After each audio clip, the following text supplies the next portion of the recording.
Remasters, re-releases, and remake have quite a significant impact on the gaming industry. Since the Super Nintendo Entertainment System era, the process of re-releases have been taking place and the demand for it has grown immensely. Many of the gaming companies want to cash in on it, and the modern gaming market has seen steady regular releases of these old titles. Now let's take a look at how it affects the games and the gamers.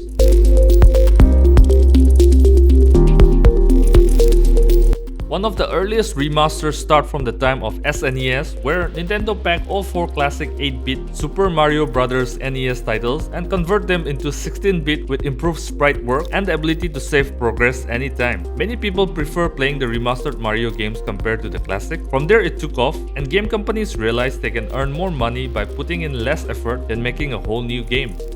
Modern era of gaming has seen various releases of remakes, remasters, and re-releases. There are bad ones, good ones, and okay ones.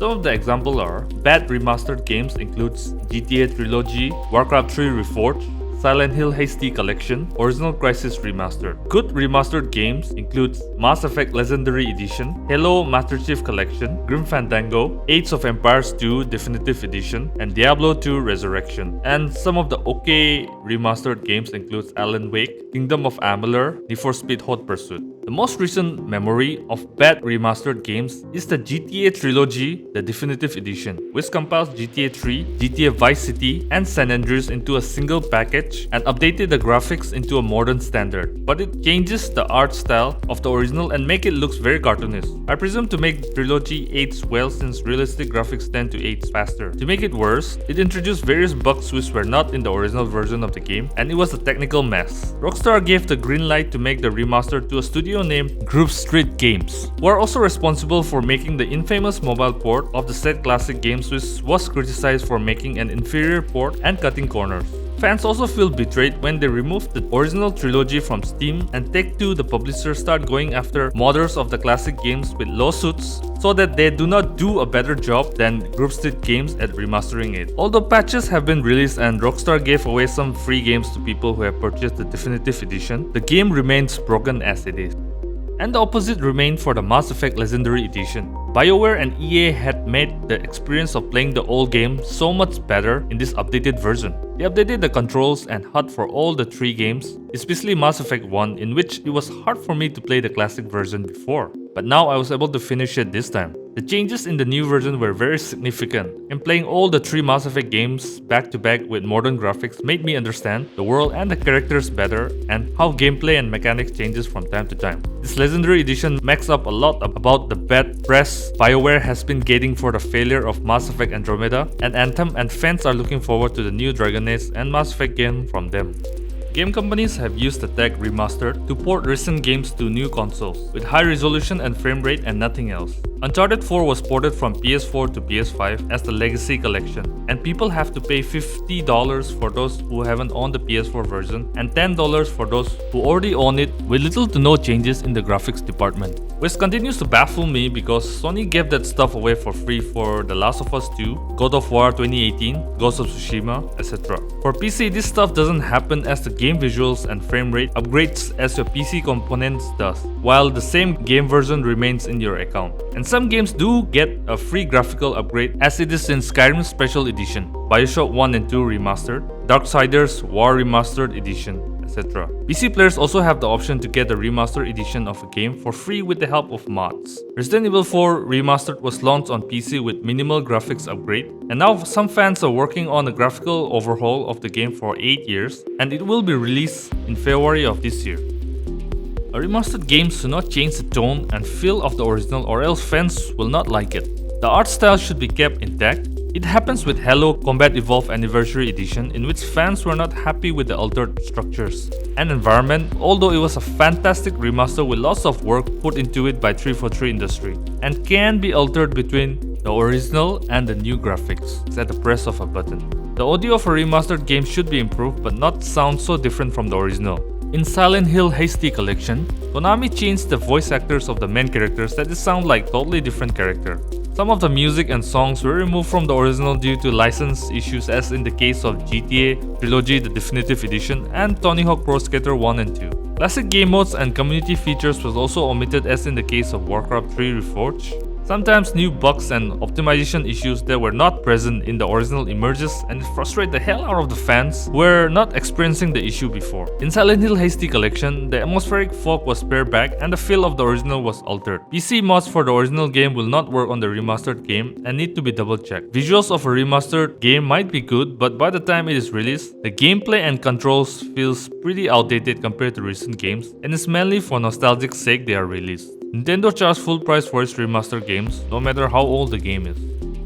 Remastered allows an outdated game to be brought to modern standard and modern platforms. The remastered games will work in current-gen consoles and modern PC operating systems like Windows 10 and 11. The controls will be adjusted to make it easy to play, and the modern autosave feature will be implemented with fast load times, HUD changes, weapon handling, and other adjustments. More people will get to experience the game through remastering who did not get the chance before. Some games come in collective packets that adds in value like Mafia Definitive Edition, which contains Mafia 1, 2, and 3, Uncharted Collection, which includes Uncharted 1, 2, and 3, and same goes for God of War Hasty Collection for the PS3. Additional contents were added to some of these remastered games like Age of Empire 2 Definitive Edition, Kingdom of Amalur, Re-Reckoning in the form of paid DLC, which I find to be a fantastic policy for game companies to rejuvenate these old games.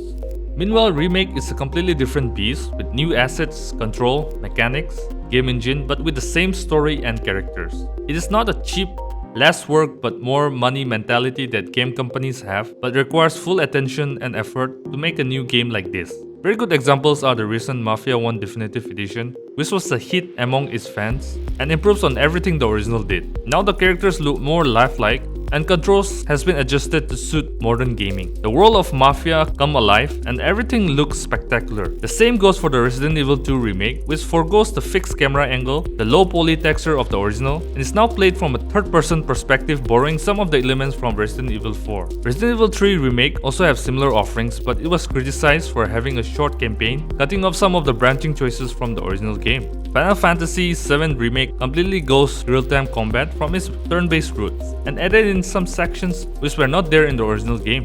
Cloud, Tifa, Aerith, Sephiroth has never looked so much better before. All these games were from the PS1 era, and remastering is not possible because the poly count of the game was too less, and it will not be worth the effort, and also it may not sell well. A full-blown remake is deserving of these titles. Dead Space Remake is also now on the horizon, but some fans are not happy about it, citing that the original does not need a remake and is still scarily good on its own.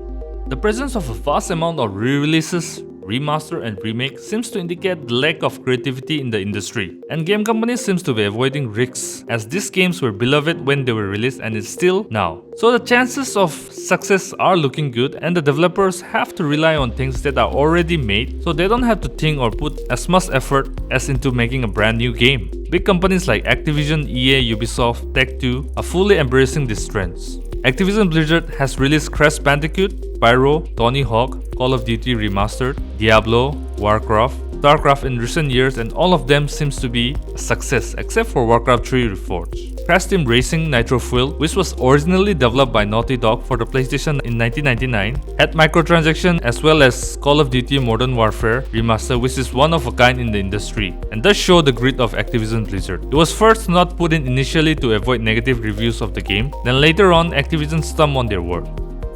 Games like Need for Speed, Hot Pursuit Remastered, and Kingdom of Amalur Re-Reckoning barely had any differences from their original counterpart from the PS3 era. The textures, the aliasing, the draw distance remains, and is more noticeable when you compare it to its PC version. This is the laziest attempt by game companies to cash in on the nostalgia of gamers by doing the bare minimum. It is better to buy the original at a lower price than the inflated one, so sometimes to avoid this, game companies delisted the old games from its original platform and forced gamers to buy the lazy remastered if they want to play the game again, but at the premium price. Before, remastered games used to charge a maximum of $40, but now some charge $50 like Sony for their Uncharted 4 Legacy Collection, and Rockstar Games and Nintendo charging full-fat $60 for their very old game.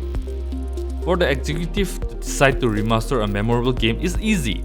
But as for the developer, touching a very old game code that has remained domain for a long time is a tricky thing. One mistake could break an old code, thus resulting in breaking the game, so it is a very difficult task. Citing Studio, the makers of Silent Hill Hasty Collection, did not have proper code for the original Silent Hill game as it was lost after development, so they have to make do with what they have. And the inexperience of being a new studio at that time, which results in one of the most hated remastered game by fans. Thankfully on PC, all games can be adjusted to modern platforms by using fixes and mods made by fans. I recently played Max Payne 1 and Heavy Metal Fuck 2, and the texture, resolution and frame rate were brought up to 1440p 144 FPS, and I could play the game well, albeit with outdated mechanics, camera and control, which is to be expected. Upscaling technology has also progressed as the years gone by, and modern games can be made to preserve for a long time in the original state. Games nowadays are made with the future in mind, so they are made in higher resolution and with ultra hasty resolution textures so that future PCs and consoles can be made to run it easily, and the present game will be downscaled from that to make it playable now.